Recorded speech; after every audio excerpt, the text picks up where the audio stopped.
Alright, good evening ladies and gents. In today's video we're going to be discussing Rec League. This is a new brawler type of game, so I'm sure I'll show you some video footage of the game right now. But brawler essentially is kind of like Street Fighter or Tekken. And this game is created by Animoca. It's created by Enway, who are backed by Animoca brands. And it's in partnership with Yuga Labs. Now, the interesting thing about this game, as opposed to like Heavy Metal Forge, is this game looks really fun. It looks really fucking good.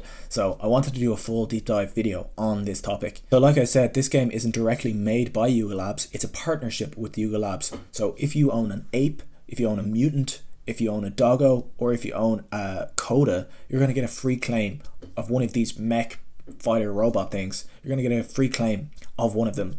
And essentially you get this box with 10 different parts, 10 different constituent parts of this mech, so like an arm, a helmet, etc, etc, a random assortment of that as a free claim if you own one of those NFTs.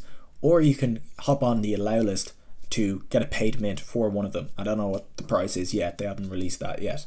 This is a really clever strategy that I think are one of the best value propositions for NFTs. So if you were around in the bull run, like one of the best things about owning an ape was that you got all these free claims. You got whitelist for everything, you got allow list, you got free mints all the time just for owning this ape. It was one of the best value propositions, and a lot of those free mints weren't by Yuga Labs. They were like other projects trying to ride off the coattails of Bored Apes. So like the IP that Yuga Labs managed to create became so popular and so well known that other projects would partner with them, or just like allow you to have a free mint so you could get some hype behind you.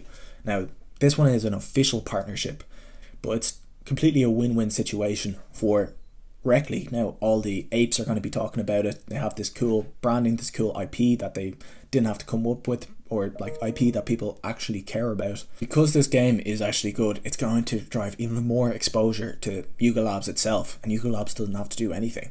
So essentially you're going to get exclusive parts which may help you be better in the game, but also help you stand out, make you look different in the game. So that's what you get if you're gonna use one of the free claims for having one of those NFTs. So the other really cool thing about this project is, no matter if you use the paid mint to get your 10 different constituent parts or the Yuga Labs mint, if you create a cool mech, or if you have some rare part or any part whatsoever, you can actually sell that in an in-game app purchase, like on the actual app store. You're going to be able to sell those NFTs or put them up for sale, and normies, or people who don't know anything about the NFT ecosystem or the backing behind this game, can go buy that part. So for example, some helmet or some shield or something, so they can actually spend €2 or €3 or €5, €10. I don't know how much people spend on these kind of free to play games, but let's say they spend €10, you're going to get a cut of that revenue, which is kind of crazy just for holding that NFT. So first, this game is going to be available to the actual NFT owners, and then eventually they're going to push it to a Web 2 audience. So like they're going to push it on the App Store, or you can play it on the web as well. So essentially you get this box when you mint, and within this box there's 10 different, you can either get a booster box or you can get a majestic box. So the majestic box has 10 random parts that, like, it has a random arm, a random helmet, a random leg, a random shield, whatever. But those 10 constituent parts all make up into one mech, so that's the majestic box. Or you can get a booster box, which is just like 10 random parts, so you might get 2 different arms, but one of them might be rare. So you need to make a mech, obviously you need to get the majestic box, and then you can get a booster box as well if you want to try and get something rare or something cool. So each of the constituent parts are going to be individual NFTs which you can trade on OpenSea, like on an open marketplace, or you can trade the entire mech that you've built as an NFT. So this is kind of crazy in my opinion, and I think they're doing it on Ethereum. So there's gonna be, I don't really like the fact that they're doing it on Ethereum, but maybe that's because they have to, because the apes and doggos etc are on Ethereum. But just with all the gas costs that this might end up entailing, like you'll only have to sign a transaction to create your mech, I hope, but like trading all these parts, you will have to incur gas costs, which is a bit of a shame in my opinion. But anyway, you're going to be able to mix and match your parts to be able to build the best mech, and different parts are better at fighting or better at defense or look cooler and stuff. So you're going to be able to trade these and make the perfect mech, and then you can either sell the parts or you can sell the entire mech.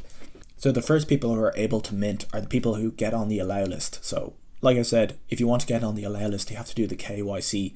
So you might not want to do KYC, so know your customer, you have to give your passport, and I think in America you have to give your social security number if you want to be on the allow list.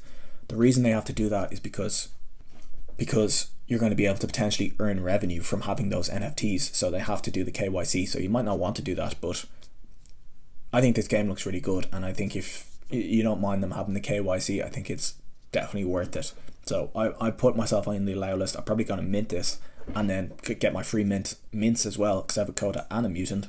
But yeah, so it's the allow list people who are minting first, so they'll get the first batch of boxes, and then the second batch is the kodas, then it's the mutants and dogs, and then it's the bored apes. The allow list minters will have the lowest total supply out there. So the allow list mint is, if you want to try and flip this, I'd say the allow list mint is the best time to flip it, because that's when there'll be the least supply. Because then when the kodas get their free mints, the mutants, the dogs, and then finally the bored apes get their mints, then there'll be an even bigger supply. So depending on the price, I will try and flip the allow list mint if the price is good. However, I'm not sure that the price will do very well, just because of how poorly the NFT space is doing recently. So I'm not convinced that this will be an amazing flip, but if there is the opportunity to make a flip, I probably will. But I do think this game looks really fun, and a lot of thought has been put into it. This is a completely novel concept of being able to earn revenue on the NFTs that you minted.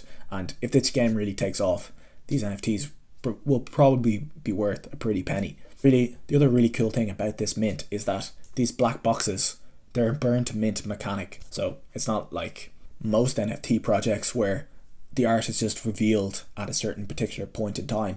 No, you actually have to burn the NFT. So you get this black box and you burn the NFT to reveal what's inside it. So it's kind of like what Ranga did. You got these black boxes and then you burnt the black box to see what your Ranga looked like. So that mechanic, despite being very simple, did really well for Ranga, because people gamified it and oh, I'm gonna burn a box and see what Ranga I got, rather than all the Rangas just being available all at one time. So there's still black boxes out there for Ranga that haven't been burned, and no one knows what's inside them. So Yuga Labs are just the first partners for this game. This is just season 1 of this game.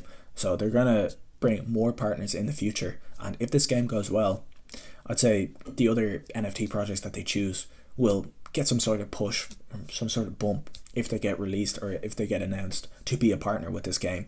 Because this game looks very promising. It looks like it has a lot of potential, and I really like the fact that they're starting out with the Web 3 audience, but they're really going after the Web 2 audience.